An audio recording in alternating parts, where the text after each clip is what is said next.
नमस्कार दोस्तों, आप सभी का स्वागत है आपके अपने YouTube चैनल मैथ सर्कल में। दोस्तों, आज का जो हमारा टॉपिक रहेगा वो है रैखिक समीकरण से। आज हम इस वीडियो में इस प्रकार की रैखिक समीकरणों को सॉल्व करना सीखेंगे। तो यदि आप क्लास 6, 7, 8, 9, 10 इनमें से किसी भी क्लास में हैं तो आज का ये वीडियो आपके लिए बहुत ही महत्वपूर्ण होने वाला है, क्योंकि बिना समीकरण आप गणित के किसी भी चैप्टर में आप सवाल नहीं कर सकते। ठीक है, तो ये सब सीखने के लिए इस वीडियो को पूरा जरूर देखिएगा। तो यहाँ पर देखिए, मैं यहाँ पर पहला सवाल लेता हूं। यहाँ पर तो देखिए, मैंने आपके सामने पहला सवाल लिखा है। पहला सवाल देखिए, x बटा 2 माइनस 1/5 बराबर x बटा 3 प्लस 1/4। अब इस समीकरण को हमें सरल करना है। यहाँ पर मैं पहले ही बता देता हूँ, ये जो समीकरण है वो एक चर वाली रैखिक समीकरण है। ठीक है, इन समीकरण में एक ही चर होगा और आपका वो भी रैखिक, यानी कि उसकी घात कितनी होगी, 1 होगी। अब इस समीकरण को सरल करना है। इस समीकरण को सरल करने का मतलब, इसमें जो चर है, यहाँ पर चर क्या है, x, इस x का मान निकालना है। ठीक है, समीकरण को सरल करने का मतलब क्या होता है, x का मान निकालना। मैंने इस समीकरण के भाग एक में मैंने आपको समीकरण का मतलब, समीकरण की परिभाषा और समीकरण में जो सरल समीकरण होता है उनको सरल करना सिखाया था। इस समीकरण के भाग 2 में मैं आपको थोड़ी सी, उससे आप कह सकते हैं थोड़ी हार्ड या टफ लेवल की, मैं आपको समीकरण कर रहा हूं यहाँ पर और सिखा रहा हूं। तो इस समीकरण को सरल करना है, मतलब x का मान निकालना है। तो देखिए, समीकरण सरल करने से पहले मैं आपको बता देता हूं कि देखिए, समीकरण में हमेशा क्या होता है, देखिए बराबर होता है। बराबर, इसको बराबर या समीका भी कह सकते हैं हम। और इस बराबर के इधर देखिए जो पक्ष होता है उसको क्या कहते हैं, बायां पक्ष कहते हैं। और जो बराबर के इधर होता है वो क्या होता है, दायां पक्ष होता है। तो यहाँ पर भी आप देख सकते हैं, ये बराबर है, इस बराबर के इधर वाला पक्ष क्या है, आपका बायां पक्ष, और इधर वाला पक्ष क्या है, दायां पक्ष। मैंने आपको बताया और एक बार फिर बता देता हूं कि समीकरण को सॉल्व करते समय हमेशा जो बराबर का बायां पक्ष होता है इस तरफ आपको चर रखने हैं, और जो समीकरण का दायां पक्ष होता है उसमें आपको अचर रखने हैं। चर का मतलब जो ए से लेके जेड तक जो अक्षर होते हैं वो इधर रखने हैं, और जो संख्याएं होती है वो आपको दाएं पक्ष में रखनी है। तो यहाँ पर आप देख सकते हैं जो चर है वो x बटा 2 है, और बराबर के उस तरफ देखिए एक और चर है जो कि कितना है, x बटा 3 है। तो इन दोनों को आपको बाएं पक्ष में लाना है। तो x बटा 2 तो पहले से ही बाएं पक्ष में, तो अब x बटा 3 को बराबर से इधर लेके आएंगे। तो यहाँ पर ध्यान दीजिए, इसका कोई चिन्ह नहीं है, क्या यहाँ पर क्या है, प्लस है। जब भी पक्षांतरण होता है चिन्ह हमेशा बदलते हैं। अब चिन्ह कैसे बदलते हैं, तो वो माइनस है तो प्लस का हो जाएगा, माइनस है तो प्लस का, और प्लस का है तो माइनस का हो जाएगा, माइनस का है तो आपका प्लस का हो जाएगा। अगर इस पक्ष में गुणा में तो इस पक्ष में आते ही भाग में, और अगर इस पक्ष में भाग में तो इस पक्ष में गुणा में। और ये कि ये इधर विपरीत भी होते हैं। ठीक है, सेम टू सेम ही। तो ये प्लस का इधर आते कितना हो जाएगा, माइनस का x बटा 3। ठीक है, बराबर का बराबर, और उस पक्ष में प्लस का 1/4 था ही। ये अपने आप में क्या अचर है, तो बराबर के इस तरफ भी क्या अचर है। तो हमें क्या करना है, जो अचर है उसको दाएं पक्ष में लेके जाना है। तो ये माइनस 1/5 है, इसका पक्षांतर यानी कि इस पक्ष में आएगा, तो ये माइनस का क्या हो जाएगा, प्लस हो जाएगा। देखिए, माइनस का प्लस, और ये 1/5 का 1/5 होगा। ठीक है, अब यहाँ अगर मान लीजिए x की जगह कोई संख्या होती तो ये क्या बन जाता, भिन्नों का घटाव। तो आपको x की जगह संख्या ही मान के चलना है अपने मन में। तो ये मान लीजिए कोई संख्या ही है, तो ये क्या हो गया, एक भिन्न का घटाव। तो भिन्न का घटाव कैसे करते थे, लसब लेकर। तो यहाँ पर भी हम इनको लसब लेंगे, तो 2 और 3 का लसब लेंगे तो कितना आएगा, आपका 6 आ जाएगा। ठीक है, फिर आप क्या करते थे, याद कीजिए, 2 का भाग 6 में देते थे, 2 का भाग 6 में 3 बार। फिर जो अंश में, यहाँ पर अंश में क्या, x से इस 3 का गुणा, यानी कि 2 का भाग 6 में 3 बार, और 3 का हम गुणा करवाते थे x के साथ। ठीक है, और माइनस का माइनस लिखते थे। फिर 3 का भाग 6 में देना है, 3 का भाग 6 में 2 बार जाएगा, 2 को इस अंश यानी कि x से गुणा करवाना है। ठीक, गुणा करवा देंगे, बराबर का बराबर लिखेंगे। और ये तो बिनों का जोड़ है ही है, इसको हम बिनों का जोड़ कर लेते, तो 4 और 5 का जब आप लसअप लेंगे तो कितना आएगा, 20 आएगा। ठीक है, अब आपको 4 का भाग 20 में लगाना है तो कितनी बार जाएगा, 5 बार। और इस 5 को इस अंश यानी कि 1 से गुणा करना है, यानी कि 5 गुणा 1, प्लस का प्लस लिखेंगे। और 5 का भाग 20 में देंगे तो 5 का भाग 20 में 4 बार, और इसके अंश यानी कि 1 से गुणा करवा देंगे तो 4 गुणा 1। ठीक है, इतना हो जाएगा। अब देखिए, हम यहां पर सरल करते हैं, 3 गुणा x कितना होता है, 3x, माइनस 2 गुणा x कितना हो जाएगा, 2x। ठीक है, और बटा में क्या है, 6 है, बराबर में 5 गुणा 1 कितना हो जाएगा, 5, प्लस 4 गुणा 1 4। ठीक है, और बटा में क्या हो जाएगा, आपका 20 हो जाएगा। ठीक है, अब यहां पर आप देख सकते हैं ये जो अंश है ये आपस में सरल हो रहे हैं। तो देखिए, 3x माइनस 2x, मैंने आपको बीजीय व्यंजकों की जोड़ बाकी सिखाई थी। तो यहाँ पर देखिए घटाव ये बाकी है, 3x माइनस 2x, तो 3 में से 2 घटेंगे तो कितना बचेगा आपका x, यानी कि 1x। ये 3x को लड्डू मान सकते हैं, और ये x 2 लड्डू, तो 3 लड्डू माइनस 2 लड्डू 1 लड्डू, और लड्डू क्या था, x। तो इसको आप 1x लिखिए, यहाँ x लिखिए, बात एक ही है। और बटा में क्या है आपका 6, बराबर में 5 और 9 4 कितना हो जाएगा, 9, और बटा में क्या लिखेंगे अपन, 20 लिख देंगे। ठीक है, अब इसको हम आगे सरल करेंगे। तो यहां पर ध्यान दीजिए, अब जब भी आपको ऐसी स्थिति बनती है तो अब हमेशा आप क्या करिए, क्रॉस गुणा करिए, यानी कि इसको इससे, इसके अंश को इसके हर से गुणा कर दीजिए, और इसके हर को इसके अंश से।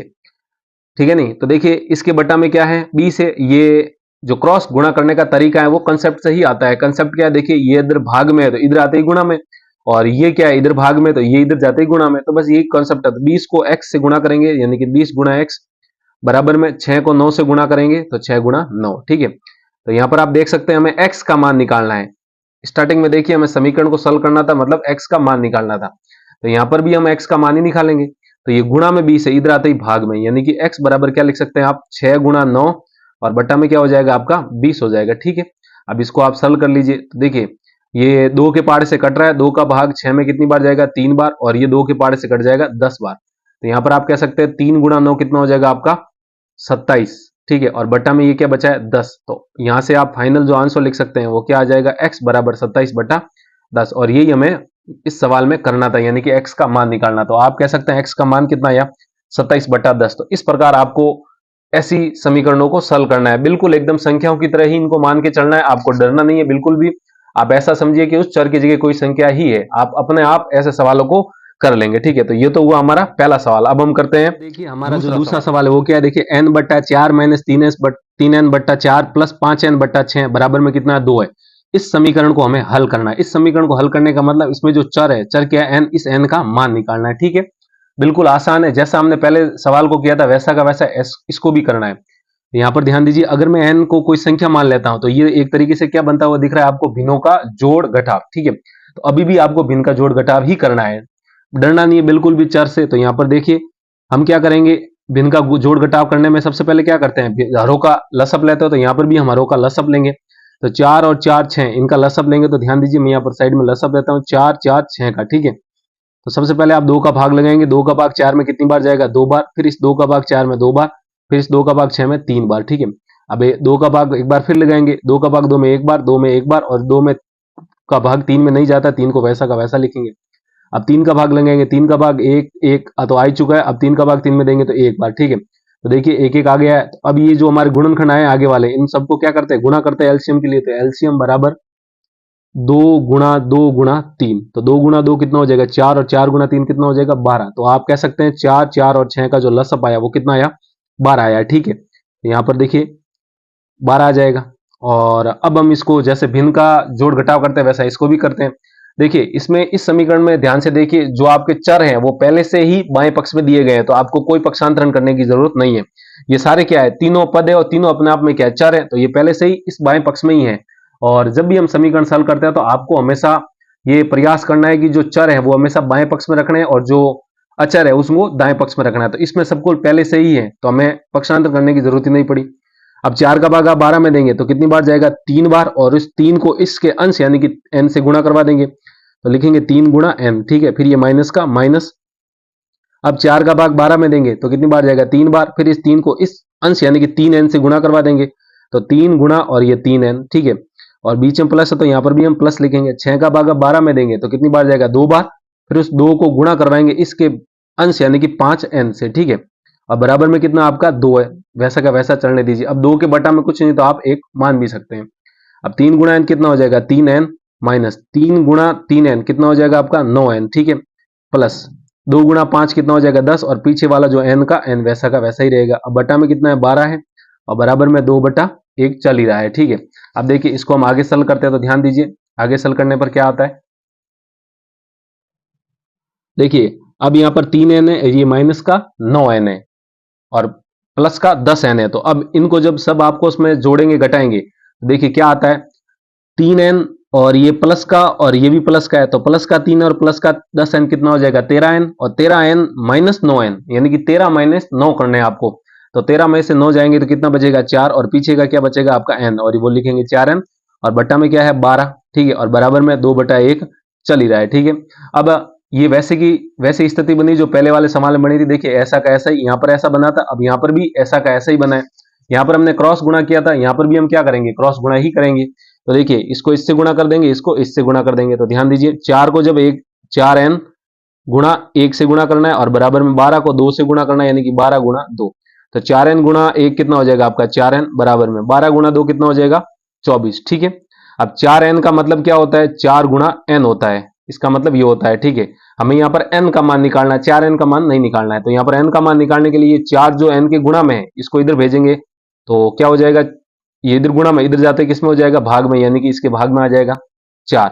तो अब यहाँ पर देखिए n का मान 4 का भाग आप 24 में देंगे तो कितनी बार जाएगा, 6 बार, और n बराबर कितना आ जाएगा, यहाँ से 6 आ जाएगा। तो इस प्रकार इन सवाल को करना है।